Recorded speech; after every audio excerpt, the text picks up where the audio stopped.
रामचंद्र या पृथ्वीवर यायला निघाले आणि काय काय झालं बघा.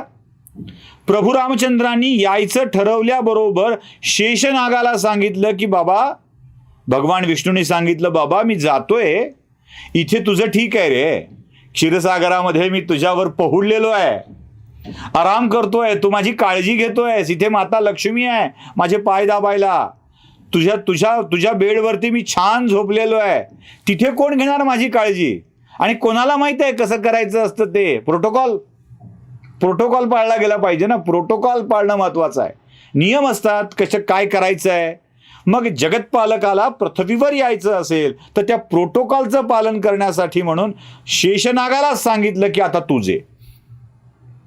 आणि प्रभूच्या पाठोपाठ त्याच कुळामध्ये शेषनागाने जन्म घेतला आणि लक्ष्मणाच्या रूपाने प्रभूची सेवा करत राहिले.